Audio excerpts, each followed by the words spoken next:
जय हिंद SRPS। जय हिंद class 12th। Welcome to online class of Shri Ram public school. मैं धर्मेंद्र सिंह, आपका हिंदी विषय अध्यापक। पिछली कक्षा में आपने फिराक गोरखपुरी की जीवनी पढ़ी, उनके द्वारा रचित रुबाइयाँ पढ़ी,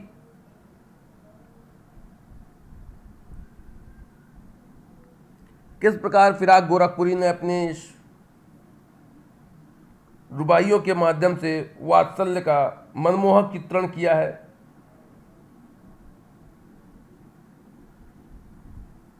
बच्चे की इच्छा, माँ की ममता,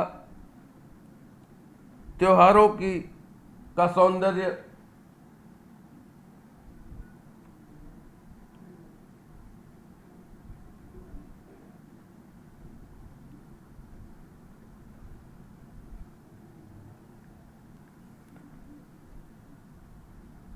इन सबको फिराक गोरखपुरी जी ने हिंदी, उर्दू एवं लोक भाषा के शब्दों के मिश्रण से रुबाइयों के माध्यम से हमारे समक्ष उस सौंदर्य की छटा को प्रस्तुत करने का प्रयास किया है।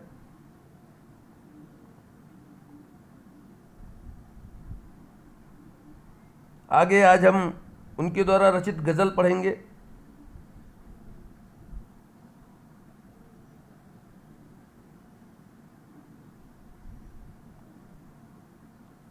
फिराक जी की गजलों में हिंदी समाज और उर्दू साहित्य की परंपरा भरपूर है।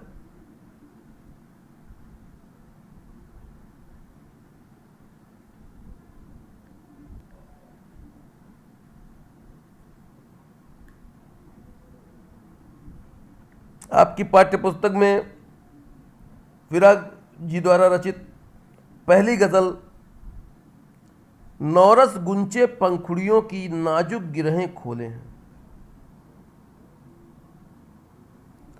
नौरस गुंचे पंखुड़ियों की नाजुक गिरहें खोले हैं, या उड़ जाने को रंगो बू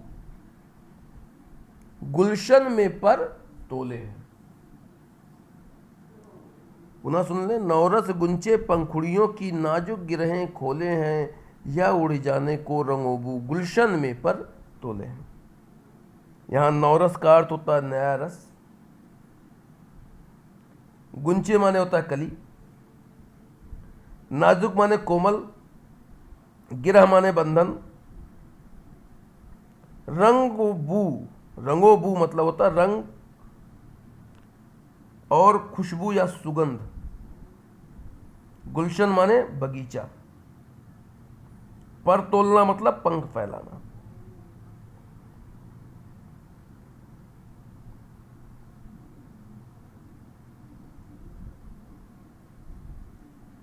फिराक जी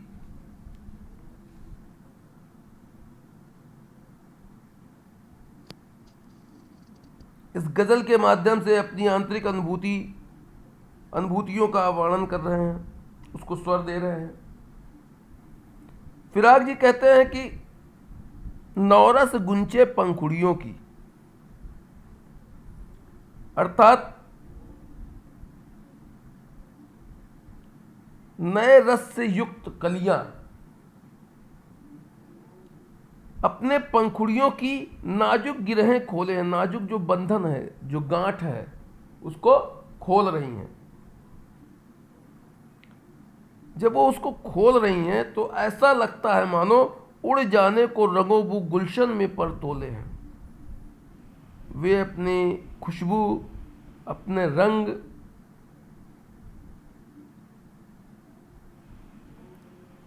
को वातावरण में प्रस्फुटित करने के लिए, फैलाने के लिए वे अपनी पंख रूपी पंखुड़ियां फैला रही हों।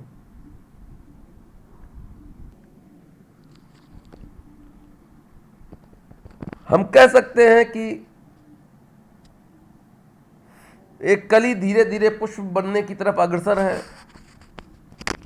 जब उसकी पंखुड़ियां खुलने लगती हैं तो ऐसा लगता है कि मानो रंग और सुगंध दोनों अपने आसपास के वातावरण में उड़ने के लिए पंख फड़फड़ा रहे हों। कहने का तात्पर्य यह है कि जब कलियां खिलती हैं तो बाग में सुगंध फैल जाती है, दृश्य मनमोहक हो जाता है।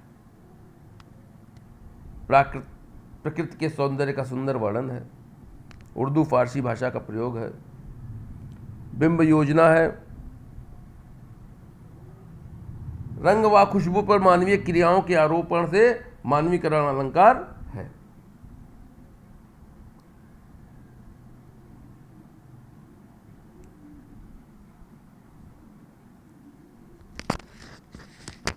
अगला आपका है, तारे आंखें झपकावे हैं, जर्रा जर्रा सोए हैं। तारे आंखें झपकावे हैं, जर्रा जर्रा सोए हैं। तुम भी सुनो हो यारो, शब में सन्नाटे कुछ बोले।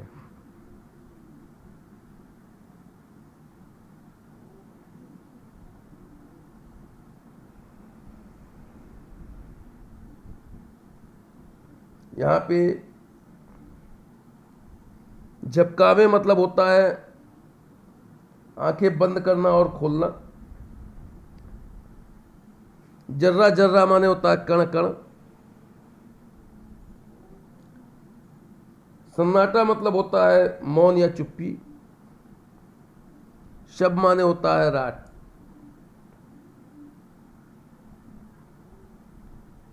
कभी रात्रि के उस प्रहर की, उस समय की बात कर रहा है जब पूरी दुनिया में नीरवता का साम्राज्य होता है।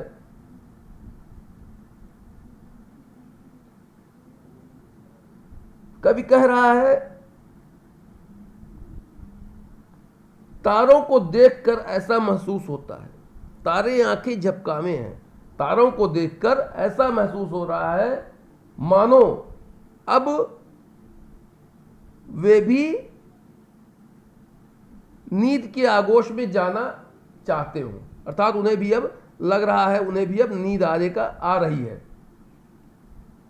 जर्रा जर्रा सोए है, और इस समय सृष्टि का कण कण सो रहा है, शांत है, कहीं कोई हलचल नहीं, पूरी नीरवता का साम्राज्य स्थापित है। तुम भी सुनो हो यारो, हे मित्र ध्यान से सुनो। शायर कहता है कि तुम भी सुनो हो यारो, हे मित्रों सुनो। शब में सन्नाटे कुछ बोले हैं। यह सन्नाटा, यह जो नीरवता है, रात की यह नीरवता, यह सन्नाटा भी कुछ बोलता हुआ सा लग रहा है। यह भी अपनी किसी वेदना को व्यक्त करने का प्रयास कर रहा है। जर्रा जर्रा में यहां पे पुनरुक्ति प्रकाश अलंकार है।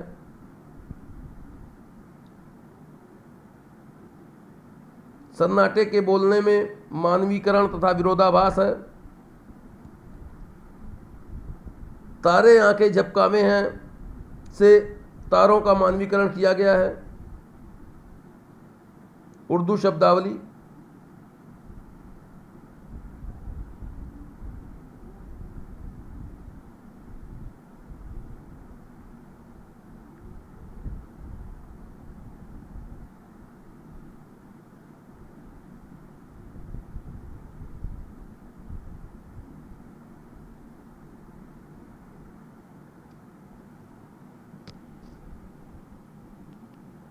आपकी अगली गजल है, हम हों या किस्मत हो हमारी। हम हों या किस्मत हो हमारी, दोनों को एक ही काम मिला।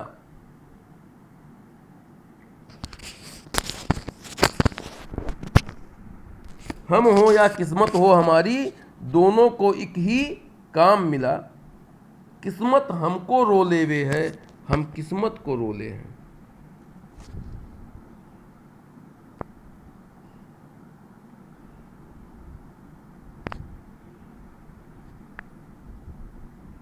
यहां कवि ने अपने माध्यम से मानव स्वभाव के एक विशेष सत्य का उद्घाटन किया है।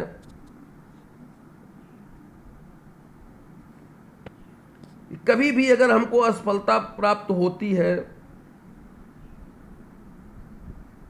तो हम उसका ठीकरा अपने भाग्य पे ही फोड़ते हैं, अपनी किस्मत को ही उसकी असफलता का पूर्ण जिम्मेदार मानते हैं, उसको ही दोषी ठहराते हैं।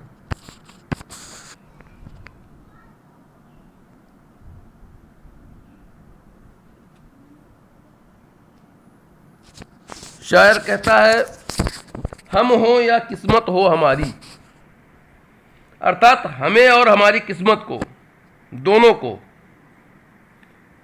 एक ही काम मिला, एक ही काम है।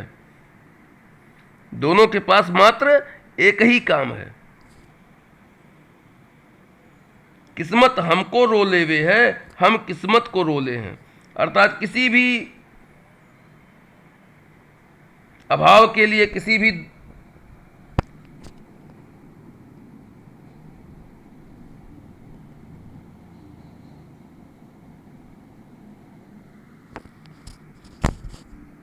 दुख के लिए,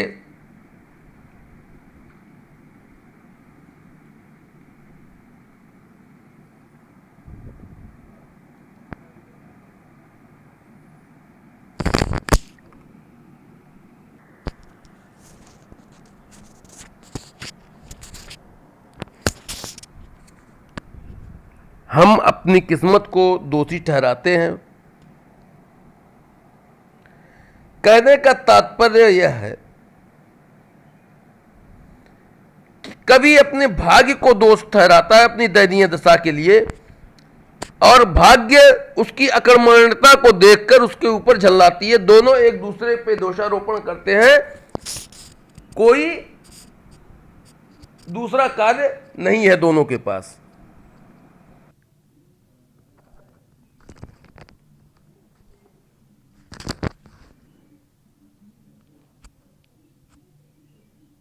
इन पंक्तियों को पढ़कर कबीरदास की एक पंक्ति याद आती है, सुखिया सब संसार है खाए अरु सोवे, और दुखिया दास कबीर है जागे अरु रोवे।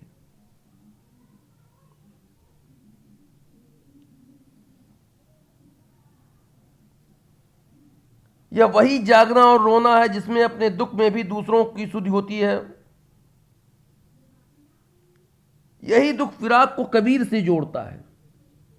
वस्तुतः यह अफसोस और रुलाई उस पीड़ा के आवेग से उत्पन्न हुई है जो सर्जनात्मक है। कहने का तात्पर्य यह है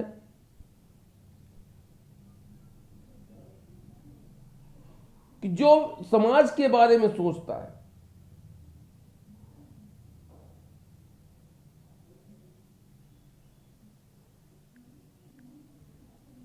उसे नींद नहीं आती है। जो अपने बारे में सोचता है वो तो अर्थ का संग्रह करके उसका भोग कर नींद के आगोश में नींद में मग्न हो जाता है। किंतु जो समाज के बारे में सोचता है,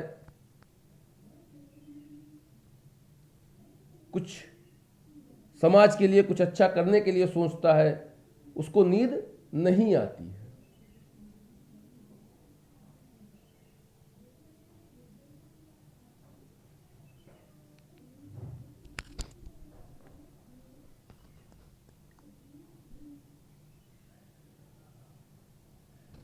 यहां निराशा व अकर्मण्यता पर व्यंग है।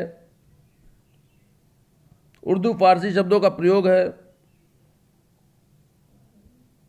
किस्मत को मानवीय क्रियाएं करते हुए दिखाया गया है, अतः मानवीकरण अलंकार है।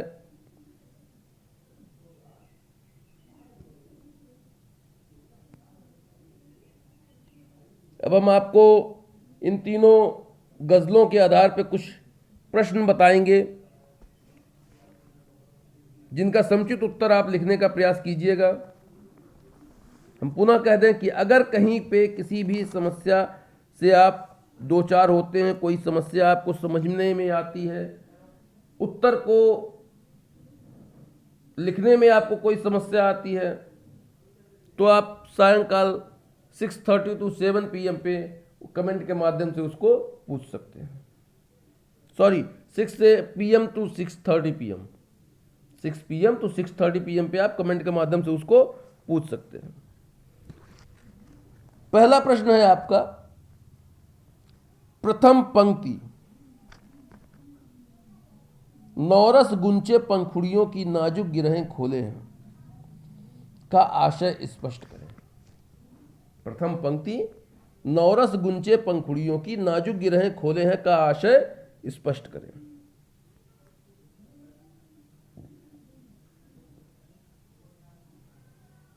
आपका अगला प्रश्न है, शब्द में कौन बोलता है तथा कैसे।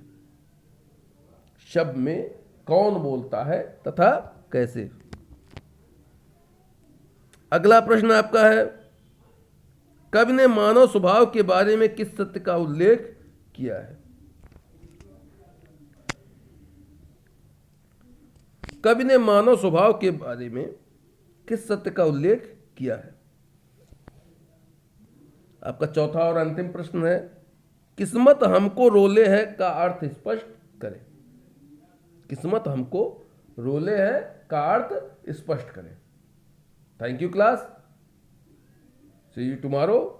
जय हिंद।